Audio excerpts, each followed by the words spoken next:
कि बृजभूषण सिंह जैसे बलात्कारी का डंके की चोट पर आकर बेटियों के इस आरोप को सरासर गलत बताना और उतने ही जोर शोर से उनका स्वागत सत्कार इस बात को बताता है कि भारतीय जनता पार्टी जो है वो लगातार महिलाओं के विरोध में है। उससे एक बार बोला था, आपने देखा होगा न्यूज में ही, कि अगर मैं सच बोल दिया तो बीजेपी में सुनामी आ जाएगा और अच्छे लीडर्स बह जाएंगे। अगर बेटी बचाओ बेटी पढ़ाओ होता तो आज देश की गौरव देश की बेटियां यहाँ बैठी नहीं होती, उनकी आंखों से आंसू नहीं गिर रहे होते। मैं आपसे सवाल करना चाहती हूँ, आप मुझे जवाब दें कि बलात्कारियों के साथ में भारतीय जनता पार्टी ने उन्नाव में जो जिस बेटी के साथ में बलात्कार की घटना हुई उनके पिता का रातों रात जेल के उस हवालात में मर्डर हो जाता है, फिर उसके बाद बलात्कारी को बचाने के लिए भारतीय जनता पार्टी तिरंगा यात्रा निकालती है। तो मैं 2 प्रश्न पूछना चाहती हूँ, आप क्लियर कर दें कि आप बलात्कारियों के साथ हैं या आप बेटियों के इस आरोप को जो है निराधार मान के बेटियों की अस्मिता को आप मजाक में उड़ा रहे हैं, या आप ये क्लियर कर दें तिरंगा यात्रा जैसी देश के गौरव को सम्मान दिलाने वाले तिरंगा को जो आप एक बलात्कारी के सम्मान में निकाल रहे हैं, तो आप ये बता दें आप सेना का अपमान कर रहे हैं,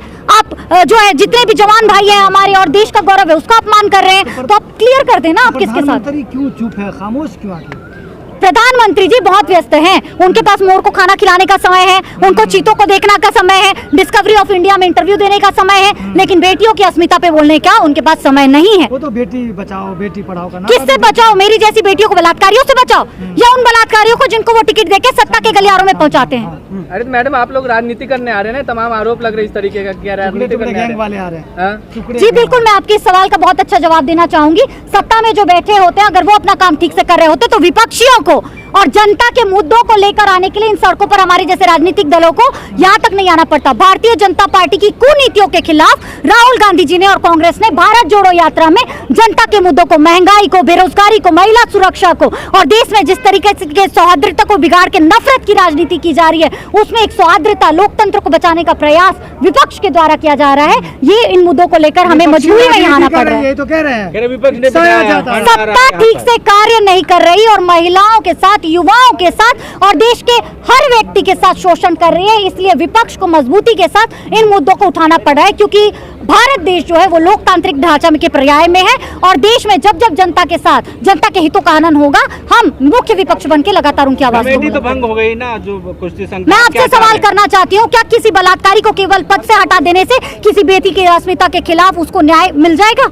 अगर आप इसमें सहमत हैं और जनता इसमें सहमत है तो फिर बात अलग है। ये बेटियों की और देश के हर उस अंतिम पंक्ति के जनता की आवाज बुलंद होना है जिसके माध्यम से उनको अभी यहाँ पे पहली जीत मिली है। संघर्ष आगे भी जारी रहेगा और बहुत आगे तक हम देश के हर कोनों में इसको लेके मजबूत करेंगे। स्मृति ईरानी पे सवाल है कि वो चुप है, वो खामोश है, जबकि उनको बोलना चाहिए। ये सवाल आप मुझसे नहीं, हम मुख्य विपक्षी हैं जो लगातार सड़कों पे संघर्ष कर रहे हैं। ये सवाल आपको उन महिला जनप्रतिनिधियों से पूछना चाहिए जो अपने शासन के कार्यकाल में चूड़ियां तो दे सकती है, चूड़ियां के कमजोर होने का प्रतीक है। मैं आपको बता दूं कि दुर्गा शक्ति स्वरूपा चूड़ी का प्रतीक मजबूत होना है और वो महिला जो सांसद बैठी हुई है आज वो चुप है, इसका मतलब है कि वो हुक्मरानों के इशारों पे नाच।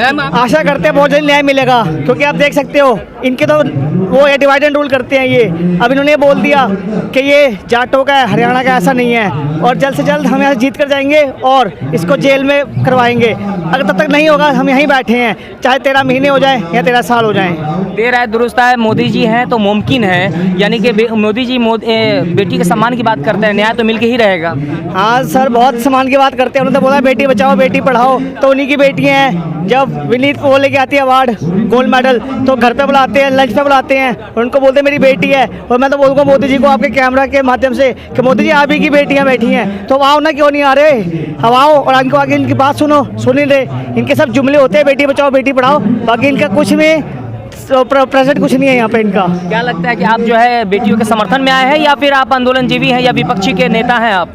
सर ये तो हम पे इल्ज़ाम लगाएंगे, किसानों ने इनको बोला, हमारे को बोला गया था खालिस्तानी है पाकिस्तानी है, ये इल्ज़ाम ही लगाते हैं। पर हम यहाँ पे राजनीति करने नहीं आए, यहाँ पे सारे जो लोग आए हैं क्योंकि सबके घर में बहू बहन बेटियाँ होती हैं, तो यहाँ पे लोग अपने एक बहन बेटियों की रक्षा के लिए और उनकी सम्मान की बात है, तो इसलिए मैं यहाँ पे रोज़ आ रहा हूँ। मेरा 19वां दिन है, मैं आगे भी आता रहूँगा। क्या लगता है भाजपा जो सरकार है वो तो माफियाओं को मिट्टी में मिला रहे हैं, भ्रष्टाचार को मिटा रहे हैं, क्या लगता है? हाँ सर, मिट्टी में मिला रहे हैं। आपने देखा होगा, मैं तो कहूँगा अजय मिश्रा टहली जी, योगी जी बोलते हैं हमने मिट्टी में मिला दिया, तो योगी जी आप कहिए अजय टहली मिश्रा वो है, उनके ऊपर कब चलेगा बुलडोजर? और ये आपका जो बृजभूषण ये भी यूपी का ही है, इस पर कब चलेगा कार्रवाई, कब होगी? इसके घर पर बुलडोजर कब चलेगा? ये सिर्फ टारगेट करते हैं एक कम्युनिटी को तो उनको करवाते हैं, ऐसा नहीं चलेगा, सब बराबर होना चाहिए। तो मैं कहूँगा जल्द से जल्द इनके ऊपर कार्रवाई हो और इनको बर्खास्त किया जाए। मोदी जी तो अभी कर्नाटक के चुनाव में बिजी थे और वो अब तो कर्नाटक का परिणाम भी आ चुका है, तो अब तो लगता है कि मोदी जी बेटियों के सम्मान के लिए आएंगे। आशा करते हैं बहुत जल्दी वो आएँ और इनकी बात सुनें। अगर नहीं आए तो जैसे कर्नाटक का हाल हुआ था वैसे ही आने वाले चुनाव में अगले जो जहाँ पे इलेक्शन होगी ऐसा ही बीजेपी का सफाया हो जाएगा। ऐसा लगता है कि अभी जब यहाँ पे जब चुनावी ऐसा कुछ धमकी देते हैं जो सत्ता पक्ष को, ऐसा लगता है कि आपका चुनावी कोई एजेंडा तो नहीं है? नहीं सर, कोई चुनावी एजेंडा नहीं है यहाँ पे। हम यहाँ पे हर कोई आ रहा है तो बहन बेटियों की सुरक्षा की और उनकी इज्जत की बात करने के लिए आता है, क्योंकि हर किसी के घर में बहन बेटियाँ होती हैं और यहाँ पे हम सम्मान की बात करते हैं और कोई पार्टी की रोटियाँ नहीं सेक रहा। ये गोदी मीडिया दिखा रही है कि ये हिंदू का मुस्लिम का ऐसे ईसाई सब आ रहे हैं और ये गोदी मीडिया फूट डालो राजनीति करने की कोशिश कर रही है, ऐसा ना करे। बृजभूषण शरण सिंह तो कहते हैं कि भाई अगर उन पे आरोप सिद्ध हो जाएगा तो वो फांसी पर लटक जाएंगे। मैं तो कह रहा हूँ लेकी और पूछ जल्दी करें, क्योंकि ऊपर तो पूरी लिस्ट थी, जब आपने देखा होगा लटका रखी थी, तो कब जिस पे इतने सारे रहा रहे हो उसको तो फांसी के उसको 2 मिनट में फांसी लगानी चाहिए। मैं तो कह रहा हूँ बृजभूषण को जल्दी करो, नेकी और पूछ जल्दी करो। वो कहते हैं, बृजभूषण शरण सिंह कहते हैं कि उन पे जितने भी आरोप है वो बेबुनियाद हैं और वो क्या शिलाजीत की रोटी खाते हैं कि इतने एक साथ इतनी लड़कियों का शोषण करेंगे। सर आप देखो ना कितना गंदी सोच का आदमी कैसे बातें करता है। एक पद पे बैठा हुआ प्रधान जो लीडर होता है वैसी बातें करता है, नहीं करता। तो आप यहाँ से देख सकते हो जो दिमाग का संतुलन तो हिला पड़ा है, ऐसी बातें करता है पद पे बैठ के, बहुत ही गलत है। मैं इसकी कठोर निंदा करता हूँ। क्या लगता है कि आगामी जो चुनाव है लोकसभा चुनाव, इसका असर उस पर पड़ेगा? ऑब्वियसली पड़ेगा सर, क्योंकि आप देखो ना इनके भी किसी भी क्षेत्र में जहाँ पे बीजेपी सरकार है वहाँ पे ना बेटी सुरक्षा ना बहन सुरक्षा, कोई लड़की कोई वुमेन सुरक्षा नहीं है और महंगाई इतनी है। तो मैं तो कहता हूँ बीजेपी हटाओ, देश बचाओ। जैसे कर्नाटका में हमने हराया इनको वैसे ही अगले चुनाव में हटेगी अगर ये ऐसे नहीं माने तो। लेकिन आपने देखा होगा जो रामनवमी पे जो दंगे हुए, जहाँ भाजपा शासित राज्य है वहाँ तो दंगे नहीं हुए, दूसरी जगह हुए। तो ये सब करवाते हैं ना सर, इनके ये पैसे लेके बंदे भेजते हैं करवाने के लिए, ये प्लांटेड लोग भेजते हैं अपने करवाने के लिए, क्योंकि इनको वोट के प्यारी है, इनको लोग तो प्यारे है ही नहीं, इनको सीट चाहिए, सत्ता चाहिए अपनी, जो बहुत ही गलत है। ऐसा नहीं होना चाहिए। मोदी बोलते हैं सबका साथ सबका विकास, तो मैं कहूँगा मोदी सबका साथ सबको लेकर साथ चलो। ये किसी को ऊपर टारगेट करके लड़ाई नहीं होता है, सबका साथ सबका विनाश हो जाएगा ऐसे तो।